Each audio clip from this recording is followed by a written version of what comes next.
Nice, eh?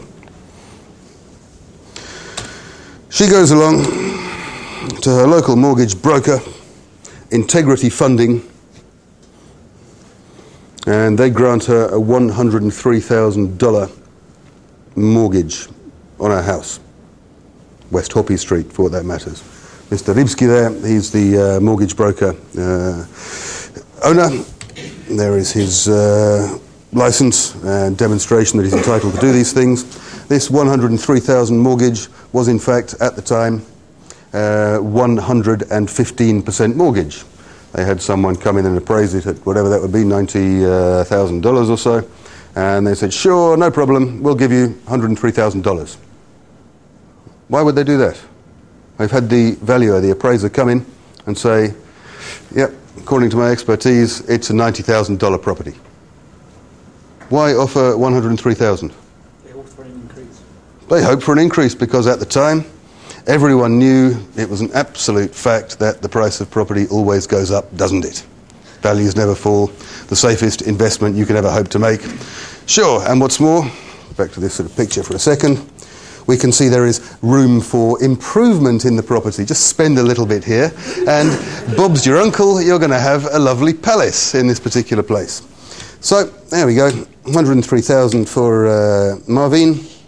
Next step, Integrity Funding sells this mortgage on to Wells Fargo. You might know Wells Fargo, a rather well-known American bank, and they then package it up, slice and dice. You've heard all this expression before, I'm sure, regarding to mortgage-backed securities, and they sell it on to HSBC, the world's local bank, with a AAA rating. Now, the question which came to my mind, first of all, is if this was packaged as a AAA rating, I would like to know what AA actually means. HSBC do the usual thing. They wait and wait and wait for their money, and sure enough, it doesn't come.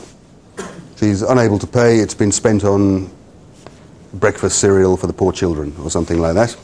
And repossession proceedings duly start. What happened next is the question.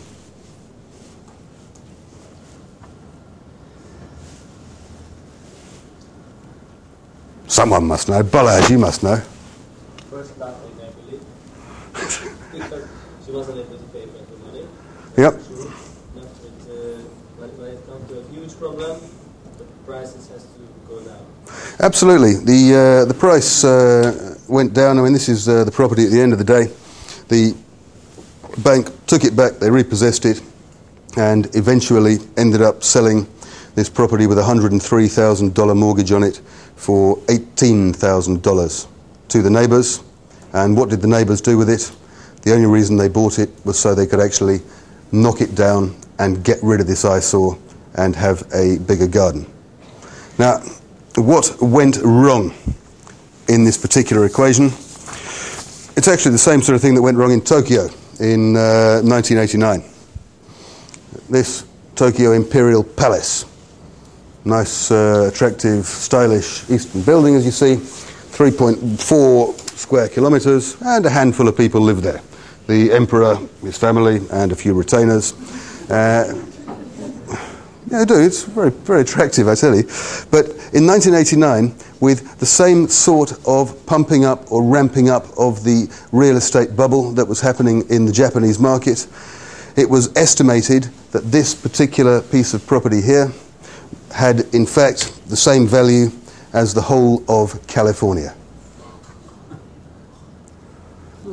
You might think I'm joking, but this was actually calculated at the time, and some people actually believed it.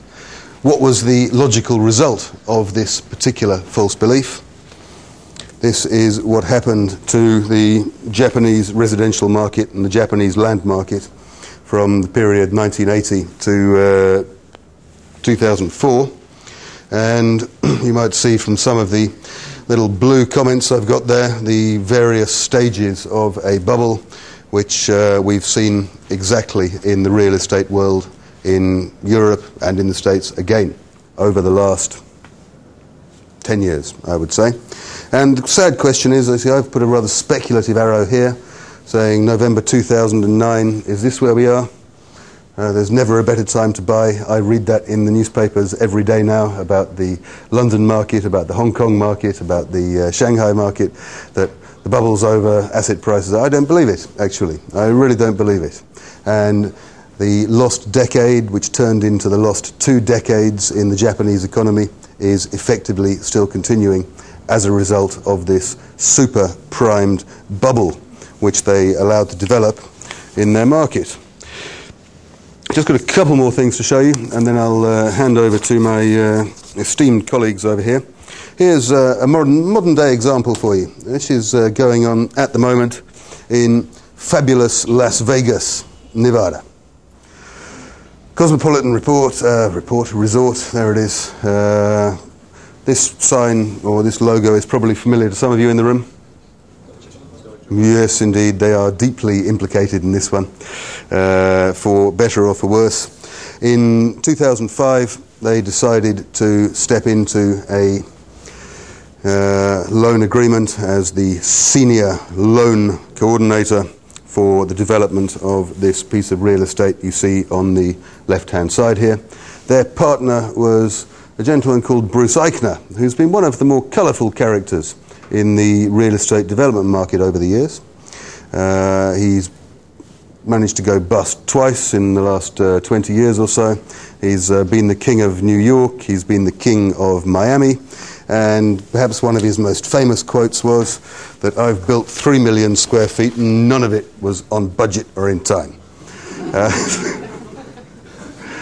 This is, by the way, actually, I've never seen a real estate development project myself which has actually come in on budget and on time. It just doesn't happen. So I do feel a little sympathy for the guy when he says these sort of things. But you can see that it's a pretty substantial property here, 8.5 acres in hectares. That's got to be about 3.5 hectares, I would think. 500,000 square feet in total. That's about 45,000 square meters. You can see the 2,250 hotel and condo units and another 300 additional condo units. For those who are not familiar with the term condo, it is actually an apartment or a flat in American. And of course a massive casino. We are in Vegas overall, and a huge shopping mall to top the whole thing off. So very nice spick and span, state-of-the-art development, planned and started in 2005.